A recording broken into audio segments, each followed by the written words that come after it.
नमस्कार साथियों। तो साथियों, आज हम बात करने वाले हैं सीटी फॉर्म में आने वाली दिक्कत को कैसे आप सोल्व कर पाएंगे और क्या क्या प्रोसेस है इसके अंदर, कैसे आपने आप फॉर्म अप्लाई करना है। तो सभी बातों को हम इस वीडियो में देखने वाले हैं। तो साथियों, सभी बातों को मैं इस वीडियो में डिस्कशन करने वाला हूं कि जो आपका सीटी में क्वालिफ़िकेशन डिटेल क्या क्या स्टेप मांग रहा है, इसमें वो आपने क्या क्या प्रॉपर अपना तैयार करना है, वो सभी बातें हम वीडियो में देखने वाले हैं। तो साथियों, अभी तक आपने हमारे YouTube channel learning process by Sandeep both को सब्सक्राइब नहीं किया है तो इसको सब्सक्राइब कर लें। इस पर हम जॉब से जुड़ी, नॉलेज से जुड़ी और एग्ज़ाम से जुड़ी नई नई अपडेट समय पर लाते रहते हैं।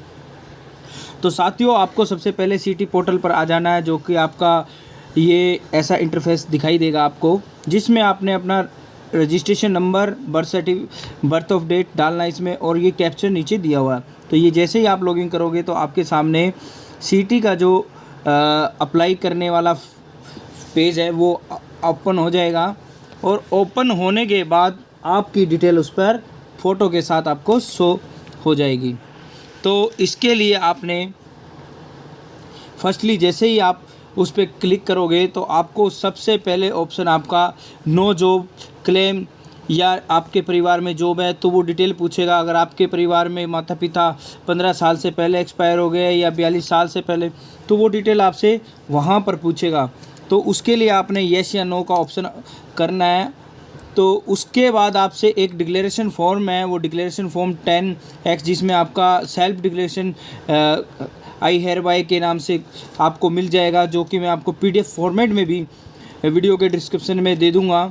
और जो किसी बच्चा जिसके फादरलेस के लिए, नो जॉब क्लेम के लिए, तो अलग अलग फॉर्मेट है, वो सारे फॉर्मेट में उस PDF में मेंशन कर दूंगा, ताकि आप इसको आसानी से उससे प्रिंट आउट निकाल सकें। तो वो आपको प्रिंट आउट निकाल लेना है, उस पर सिग्नेचर कर लेना है, क्योंकि उसकी भी आपको ज़रूरत पड़ने वाली है।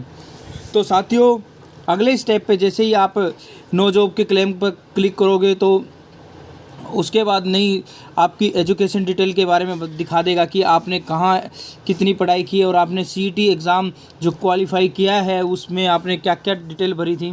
फिर उसमें कुछ डिटेल्स जो आपकी ईयर्स है, जो आपने पास आउट ईयर है, वो ईयर आपको मेंशन करनी पड़ेगी। कुछ डिटेल उसमें हो सकता है कि आपकी अपडेट ना हो, तो वो आपने केयरफुली अपडेट कर लेनी है। तो अपडेट करने के बाद नेक्स्ट स्टॉप पर आप जैसे ही चलोगे तो आपको वहाँ पर आपकी एक स्टेनोग्राफ़र के बारे में पूछेगा। अगर आप कोई बच्चा स्टेनोग्राफ़र के लिए अप्लाई करना चाहता है तो यस या नो का ऑप्शन कर सकता है।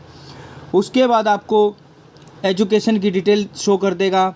एजुकेशन डिटेल शो होने के बाद आपको नेक्स्ट का बटन क्लिक करना है। नेक्स्ट बटन क्लिक करने के बाद आपको एक्सपीरियंस के बारे में बताएगा, जो कि आपने किसी भी नौकरी में एक्सपीरियंस किया है, या कोई भी आपका सर्टिफिकेट के साथ आपका एक्सपीरियंस लेटर बना हुआ है तो आप उसमें मेंशन कर सकते हैं। अगर आपके पास वो एक्सपीरियंस लेटर है तो आप उसमें मेंशन कर सकते हैं। तो जैसे ही आप इसमें मेंशन कर लोगे तो इसको आप नेक्स्ट बटन पर आपने क्लिक करना है।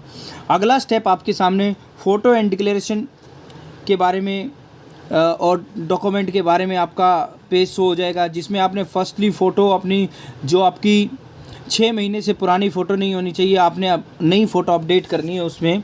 तो आपने JPG फॉर्मेट, उसमें फॉर्मेट भी दिया हुआ है कितनी आपको KB में रखनी है फॉर्मेट, तो ये फ़ोटो आपने इसमें ऐड कर देनी है।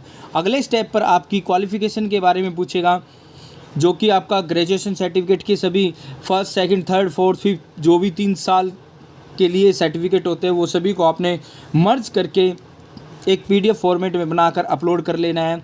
अगर कोई बच्चा पोस्ट ग्रेजुएशन कराया हुआ है तो पोस्ट ग्रेजुएशन के लिए भी उन्होंने सर्टिफिकेट, साथ ही डिग्री भी मेंशन कर लेनी है। उसके बाद लास्ट स्टेप में आपको डिक्लेरेशन फॉर्म, जो मैंने आपको बताया था, जो या आपकी जो जॉब के लिए आपने अप्लाई किया था, या आपकी डिटेल जिसमें सही है, वो आपने डिक्लेरेशन फॉर्म उसमें ऐड कर देना है। तो जैसे ही आप उसको ऐड करोगे, नेक्स्ट स्टेप पर आपका जॉब प्रीफरेंस पूछेगा वहाँ पर। तो जॉब प्रीफरेंस आपको वो जॉब दिखाई देगी जो भी आपकी क्वालिफ़िकेशन के अकॉर्डिंग आपको SSC की तरफ से रेफ़र की गई है, तो वो डिटेल आपको अपने आप ही ऑटोमेटिकली दिखाई दे देगी। अगर आप इसको फिर भी आप अपना इसमें डिटेल को चेक करना चाहते हैं कि आपके लिए सही है या गलत है, तो आप इसको ओपन करके उसमें क्वालिफ़िकेशन चेक कर सकते हैं। हो सकता है एक आधी पोस्ट में आपकी क्वालिफ़िकेशन के अकॉर्डिंग ना हो, लेकिन मोस्टली जहाँ तक मैंने देखा है वहाँ तक इनकी पोस्ट जो भी आपकी क्वालिफ़िकेशन के अकॉर्डिंग ही आपकी पोस्ट प्रेफरेंस दी गई है। तो आपने उसमें सभी पोस्टें सिलेक्ट कर सकते हो आप। और अगर आपको लगता है कि मैं और पोस्ट भी अप्लाई कर सकता हूँ, मैं उसके लिए भी एलिजिबल हूँ, तो नीचे एक ऑप्शन दिया हुआ है येस या नो का, कि तो उस पर आपने येस या नो का ऑप्शन भी क्लिक कर सकते हो और उसमें अलग से जॉब प्रेफरेंस भी भर सकते हैं। तो जैसे ही जॉब प्रेफरेंस पर भरोगे आप, तो नेक्स्ट ऑप्शन आपको प्रोविजनल सबमिट के एक पेज आएगा आपके सामने। आपका फॉर्म सबमिट हो चुका है, लेकिन ये प्रोविजनल लेवल के लिए होगा। इसके लिए आपने एक प्रिंट आउट निकाल लेना है, जिसमें आपकी डिटेल्स और आपकी प्रेफरेंस जॉब की वो सभी आपको डिटेल एक पेज पर एक प्रिंट आउट पर शो हो जाएगी। तो वो प्रिंट आउट आपने प्रिंट आउट निकाल लेना है। निकाल कर उस पर आपने जैसे ही आपने सीईटी एग्ज़ाम के जब आपने फॉर्म भरा था, तो उस फॉर्म में जैसे आपने सिग्नेचर किए थे, सेम ऐसे ही आपने अपना सिग्नेचर सेम कर लेना है। करने के बाद उस फॉर्म को आपने नीचे अपलोड कर देना है। अपलोड करने के बाद आपके सामने फाइनल सबमिट का ऑप्शन आ जाएगा।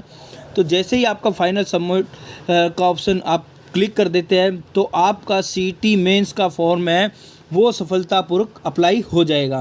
अगर फिर भी किसी बच्चे को किसी तरह की कोई भी समस्या आती है, तो वो बच्चा मुझको मैसेज करके या अपनी डिटेल्स भेजकर वो मुझको मैसेज कर सकता है। मैं कोशिश करूँगा उसकी प्रॉब्लम को सोल्व करने के लिए। तो साथियों, और एक और मैं आपको बात बता दूं, जो ये आपका सीईटी मेंस का फॉर्म है, अगर आपके घर में जॉब है या नहीं है, तो आपको नो जॉब क्लेम के लिए एक नीचे 4th कलर कॉलम और दिखाई देगा। उसको आप मतलब ये मत सोचिए कि आपने जॉब नो जॉब का क्लेम किया है और या जॉब का क्लेम किया है तो वो आपकी आईडी में आना नहीं चाहिए था। तो ऐसा कोई प्रॉब्लम नहीं है, क्योंकि मोस्टली सभी बच्चों की आईडी में 4th नंबर का कॉलम ऑटोमेटिक ही अपडेट हो रहा है। तो उसकी तरफ से आपको कोई भी परेशानी नहीं होगी, क्योंकि आपने जो फॉर्म भरा है उसमें आपने आपके परिवार में जॉब है उसके लिए क्लेम किया है, तो फिर आपको कोई भी प्रॉब्लम नहीं है। तो साथ ही ये इस तरह आप इसको सीईटी मेंस के फॉर्म को आसानी से घर बैठे अप्लाई कर सकते हैं। तो साथियों, इसी तरह की जॉब से जुड़ी, नॉलेज से जुड़ी और एग्ज़ाम से जुड़ी नई नई अपडेट पाने के लिए हमारे YouTube channel learning process by Sandeep both को सब्सक्राइब करें और अपने दोस्तों में शेयर करें। धन्यवाद। आपका दिन शुभ हो।